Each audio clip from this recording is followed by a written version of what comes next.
Okay. Next, we come to the last part of the World Heritage Sites. We have been discussing about the various aspects of the World Heritage Sites, about the attributes and how they are enlisted, what are the criteria. Today, we will talk about something else, which is the management. Now, let us see this news item.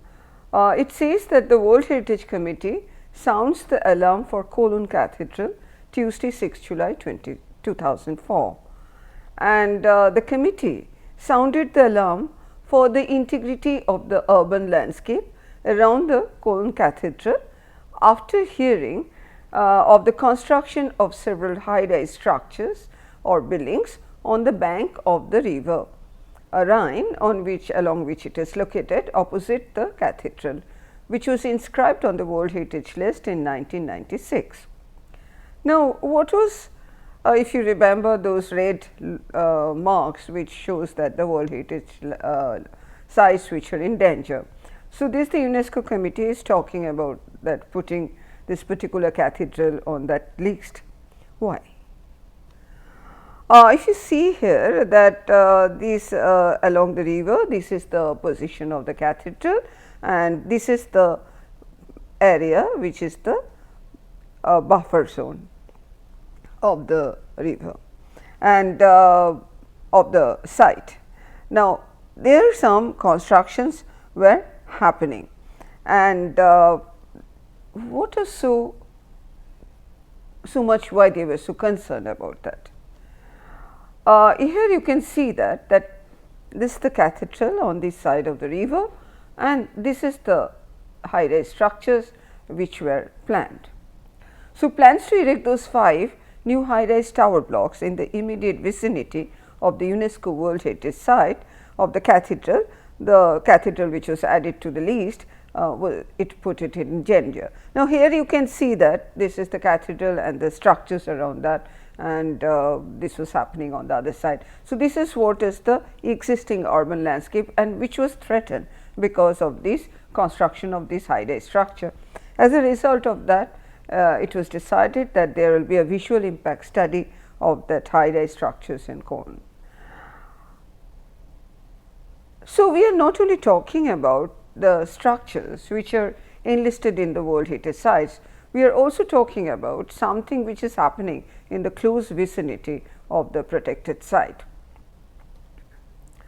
Another example, Dresden is deleted from UNESCO's World Heritage List in the year 2009. Dresden, that particular site was for a valley which was for quite a long stretch, and there this bridge which was constructed for the convenience of the people and other thing, and that actually put it on the danger list, and ultimately it was deleted from the UNESCO's World Heritage List. What has happened is that on June 25th, 2009, the committee of the UNESCO voted to remove the status of the World Heritage Sites of the Dresden Valley on the basis of that particular bridge that was under construction since 2007. And because that would bisect the valley. The 20-kilometer long site had been selected as a World Heritage Site in 2004. Now, let us see what committee talks about that. The committee says the World Heritage Committee decided to remove the Germany's Dresden valleys from the UNESCO World Heritage List due to building of a 4-lane bridge in the heart of the cultural landscape, which meant that the property failed to keep is outstanding universal value as inscribed. And you can see here that this is the long stretch of 20 kilometer of the area of the valley, and which was threatened, and ultimately it was taken out of the World Heritage List. So, we must understand that when we talked about the World Heritage, the outstanding universal value, we said there are 3 pillars. One is that which meets the criteria. The second, we talked about the last lecture, integrity and authenticity, and then is the protection and the management. This is the third pillar of this universal value, outstanding universal value, or OUV of a World Heritage Site. And if that is not done, it probably first of all it will not be inscribed in the World Heritage List, and if there is some later some issues developed about that, then it can be taken out of the World Heritage List. So, today we will talk about these issues about protection and the management of the OUV or the World Heritage List. And there are many sort of guidelines you can see from that UNESCO World Heritage Sites. This is one which is of particular importance, the Managing Cultural World Heritage, and it totally talks about that how the World Heritage Sites can be managed. Again, I am saying that it is not important for only the World Heritage Sites, it is also important for any other site which is of heritage significance. Now, let us talk about the protection and the management, what it really means. A focus of management of a World Heritage Site property is the attributes and features which are associated with or convey the potential outstanding universal value of the property. So, we are talking about those attributes and the properties. It is not that everywhere if something happens or a high rise structure comes up, it will be taken out from the list. It has a very important role or connection with those particular attributes and features for which that particular site was inscribed. And if anything which happens which actually contradicts those values or those properties and the attributes, and then only these types of problem or the issues come up. So, the aim of this protection and management is that to ensure that the value, authenticity and integrity of the property are sustained for the future. So, for those property, for those attributes or values for which it was inscribed, that should be sustained for the future through a mechanism to undertake impact assessment for proposed changes, developments and intervention. So, we are talking about that mechanism which sort of should protect, should preserve these attributes, and that is why we have to also see that how this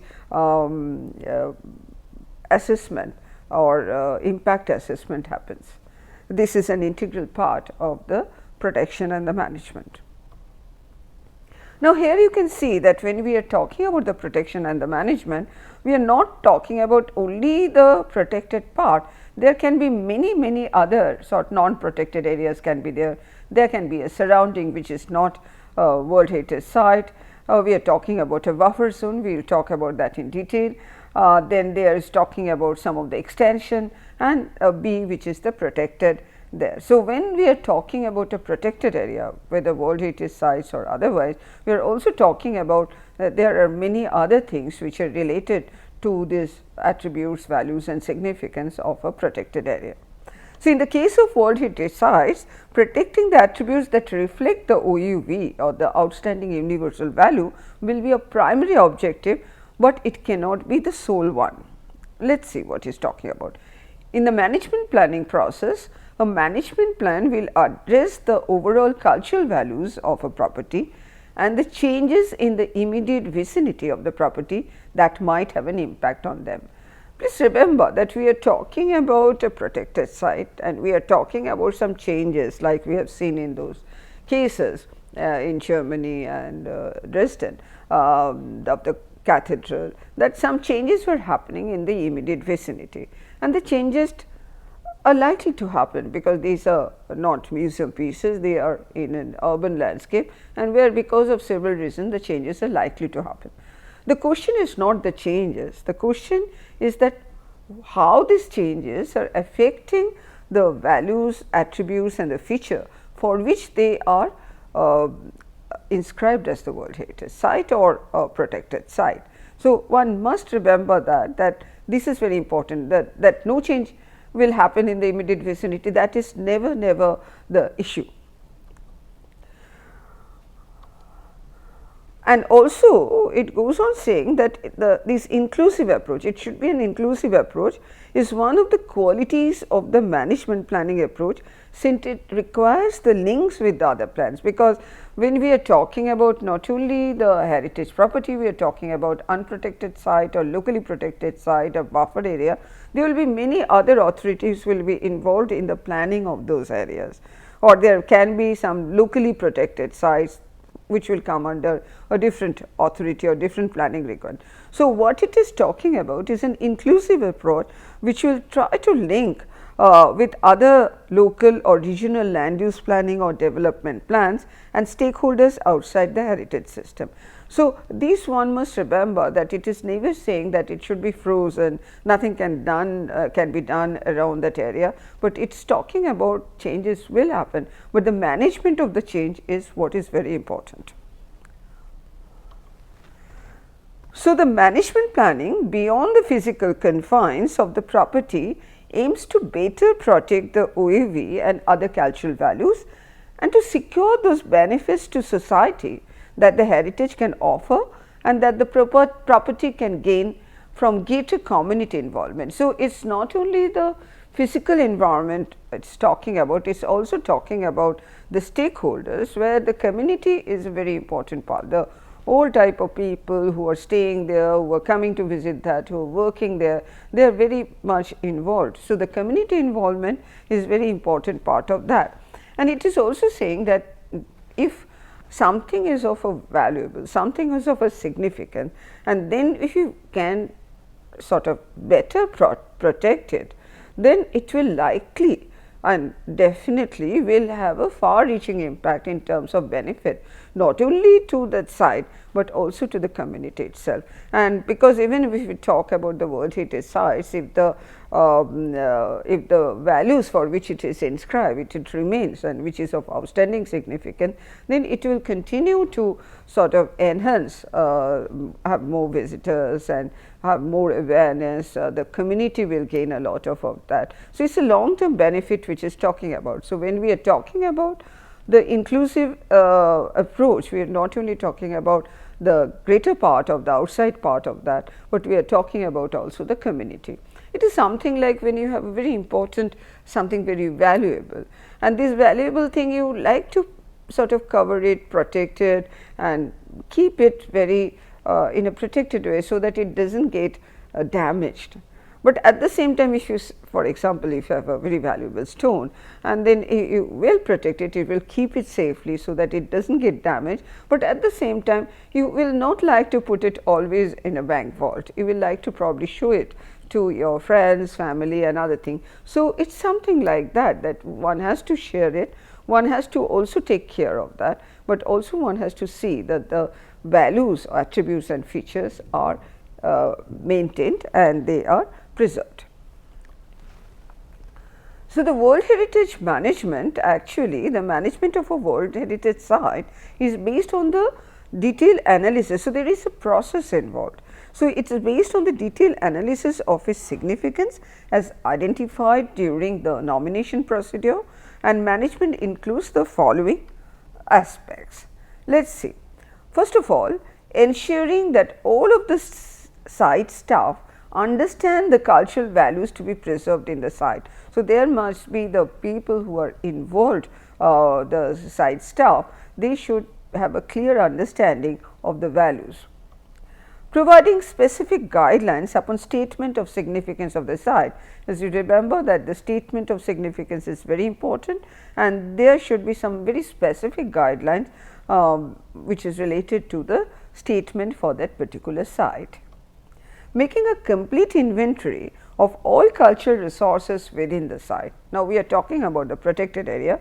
So, this inventory and their status is very important to have a complete documentation of them as available to the staff, the people who are taking care of the property, and arranging for regular inspection and formal reports by professionals with suitable qualification and experience. That regular monitoring is a very important part of the management, that once it is inscribed and there will be a pressure, there will be some sort of a threats and other things, and also one has to take care of that. So, regular maintenance monitoring is very important, and there should be a monitoring process should be a part of these management guidelines. Drafting a strategic maintenance plan, and that is what I was talking about, that how it should be done, what should be checked, there should be a very clear cut, very transparent process should be laid down.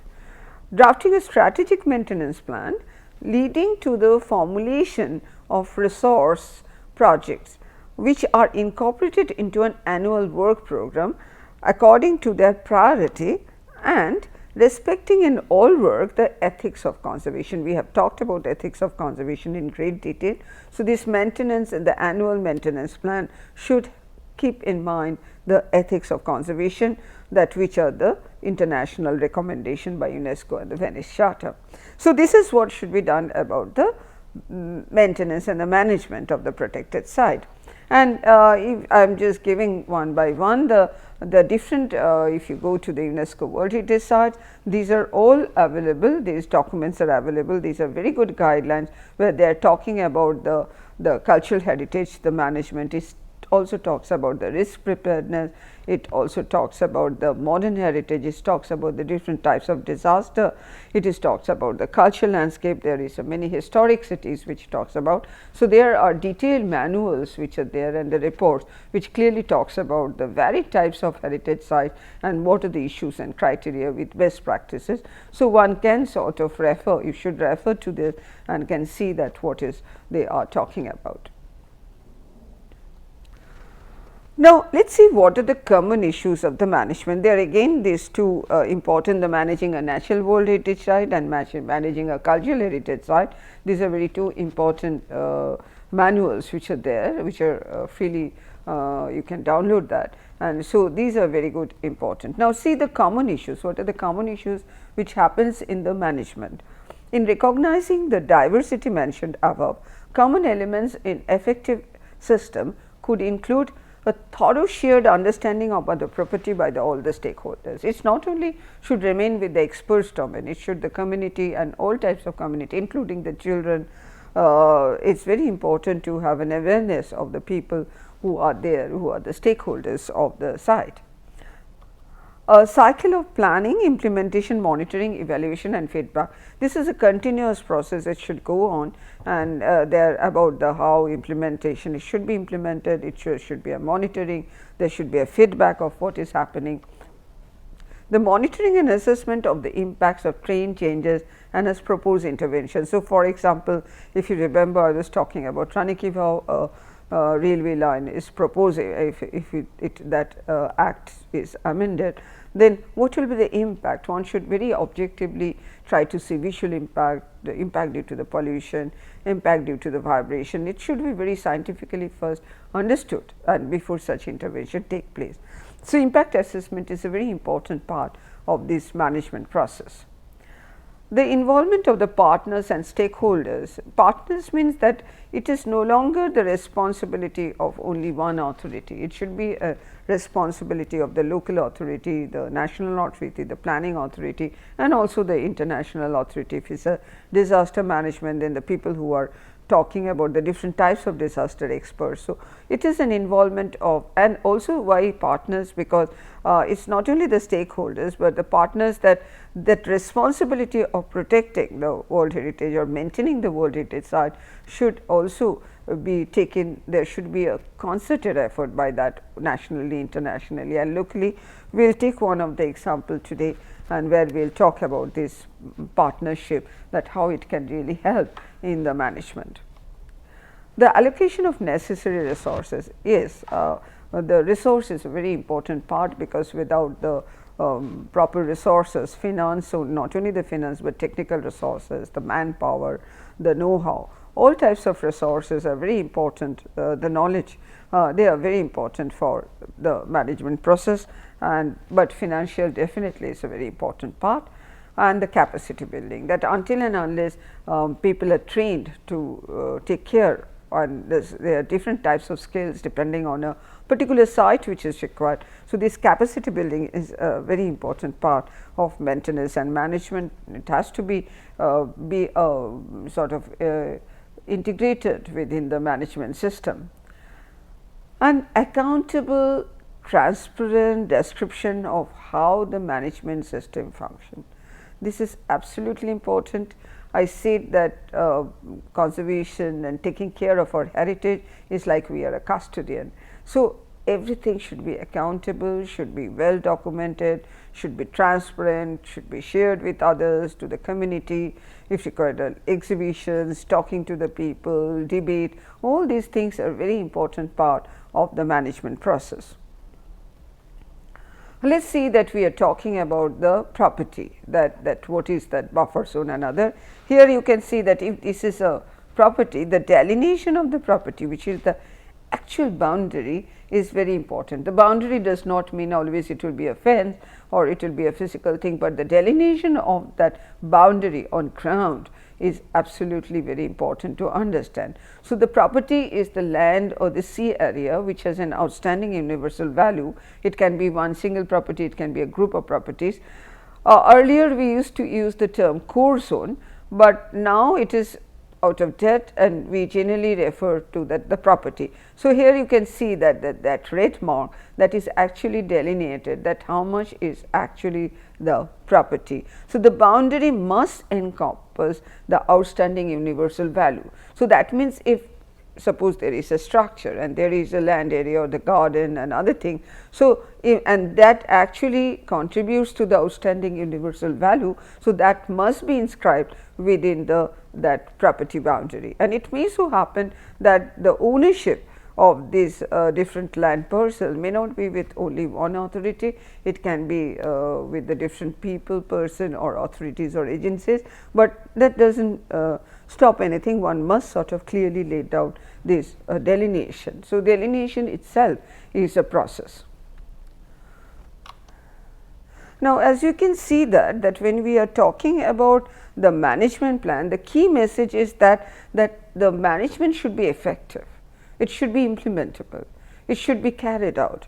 So, when we are talking about the heritage, we are talking also about buffer zone, we will come to the buffer zone, but when we are talking about a conservation plan and the primary plans and the management plan. So, one is a conservation plan and management plans talks about that how it will be the maintained, what will be the resources, who will do that, who are the agencies involved, and under that there can be secondary plans which can sort of simultaneously should be taken up. There should be a landscape or environmental plan. I am taking the example of some risk management plan. There are different types of, there is the interpretation and the visitor management, which is very important, that how the tourists will come and how it will be interpreted and how this tourist management should be taken care of. And there is also a comprehensive mobility plan, that how much people will the vehicles will be allowed, how they will approach, what are the security. So, these are the separate depending on the site characteristic, the secondary plan also are very important. So, the conservation plan management happens in the upper level and then that should be detailed out more in the landscape plan, risk management plan, interpretive plan, and depending on a specificity of a site or situation, there can be some more specific plans can be required.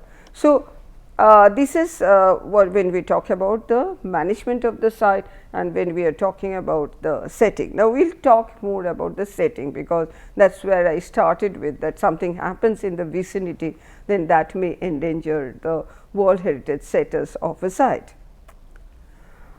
Before going to that, as I said, the visitor management is a very important issue, because the moment it is a World Heritage site, it becomes the visibility of the site increases, it becomes an international status and people like to travel. So, like Venice and other areas, it is really a problem that when it is many sites where unmanageable visitors are coming, which itself is threatening the OAV or the attributes of the site, but you can't stop the visitor. So, what we are talking about is the visitors management. For example, if you talk about Ajanta Ellora, these are the cave. We know there are the cave paintings within Ajanta Ellora, and what happens is that when a lot of people enter into a cave at a specific time, what happens, their breathing, the body temperature and other, that actually builds up within the cave, and that has a very negative effect on the painting. So, what has been done by archaeological survey is that to have a restrict the number of visitors who can at one time can come to a site. Now, this has to be scientifically tested, that what is the maximum number of visitors who can be allowed. Now, one hand we can have a research, we can say that this is the maximum number of visitors should be allowed, and after that there should be a control. So, this control is very important, but again how it will be implemented to the site. One has to also see this counting of the visitors, that after that number reaches they should be sort of no more visitors should be allowed, and associated with that the resting places, the waiting places, all these things are very important, and it should not even happen at just the entrance of the cave. It should be planned much beforehand, that how the mobility or how the visitors will be taken. And some of the sites which they do is that they also have a ticketing systems which have to record or make an appointment from before. So, after it reaches a certain thing, you have to go to the next day or next time slot. So, this is possible. It is not that the visitors should be stopped, but what we are talking about the visitors management, how they will approach, till what distance the car can come or what distance the walking is allowed, pollution free vehicles and other things. So, the visitor management is a very important part of the management. So, and this is definitely becoming a major issue of most of the World Heritage properties. These should be consistent with and sympathetic to the protection, conservation and management of the potential outstanding universal value addresses a part. Now, if you can see that here is in Kerala, the Alleppey, the backwater areas where a lot of tourist boards are happening, and the reports are coming out that because of the tourist board, I mean not so much of management policy about taking care of the pollution it is creating to the water, it is really going out of hand. So, one has to see that what can be the long term impact of having the visitors and what should be the precautionary measures which should be taken. And many of the sites we know that especially during the festival times and other, a lot of visitors come, and that definitely contributes to the economy of the local economy and other, but it should not go beyond. So, there is something called the carrying capacity. So, how should we manage is a very important aspect of the management. So, now management is a planning process. What we discussed is that it should be a very transparent and it should have the various issues it should address. The principal objective of the management planning process is a strategic long term protection of the cultural heritage sites. We must remember that there is a long term plan which has to be done, and a fundamental part of this is developing a framework for decision making or for managing the change. One must remember that we are talking about managing the change. I have given you the references, you can talk about that. So, there are basically three elements: the institutional, the legal and the resources. So, these are the three elements, the legal framework, institution and the resources, which are the basic three elements of the planning process. And the second is the three processes: the monitoring, the implementation and the planning. These are the three processes where these three elements what we talk about, they facilitate in this process of planning, implementation and monitoring of the action for a single cultural property or a group of cultural property. And because of that we will have certain results. So, the results are the outputs, it can be the improvements and the outcomes which we have to see. So, deliver the results which guarantee that the conservation and management of the properties and their associated values are preserved in a sustainable way. So, this is this elements, process and the result, this is a very important framework for the management. Now, while we are talking about management, as we started talking about that, we also said that there is to be a buffer zone, which really when we are talking about the setting. So, what is the buffer zone? Let us talk about Chittorgarh. Chittorgarh is one of the serial nomination of the forts of Rajasthan, which is now on the World Heritage Site, and you can see that there are within the fort area, lot of people are staying within this area. It is not just, it is just a uninhabited forts area. So, and so it is very important, and immediately outside the fort area there are also the other areas which also the development must take place, but how? That is a very important thing. So, as we see that the green area here is the buffer zone which has been inscribed. It is like putting a cushion around something which is very important. It is not that nothing will happen to the cushion, but that cushion is actually giving an extra protection to maintain or ensure that the attributes are continue to be there. are maintained. What is example in Chittorgarh, as you can see that Chittorgarh fort and these buildings which are there, any vertical expansion of this building will interfere with the visibility of the Chittorgarh fort, which is one of the attribute for which it has been declared. So, now it is not that we can't say the people you go away from that area, yes, but we can't say that, but at the same time we must see that what type of legal instruments should be there, so that these basic attribute is not interfere with it. So, that is why the delineation of the buffer zone, how much will be the buffer zone, is very important, and also it is important to understand that it is not that nothing will happen in the buffer zone. Buffer zone is actually a planned change which should take care of the attributes of the protected area for which it is acting as a buffer zone. So, do the buffer zone adjacent to the World Heritage Site properties respond to the dynamic changes and challenges to the contemporary world, because they are living areas, threats due to the global warming, social and economic development, political pressure. So, all these issues or the key question should be addressed, should be looked into when we are talking about the buffer zone management and placing or sort of guidelines for the buffer zone management.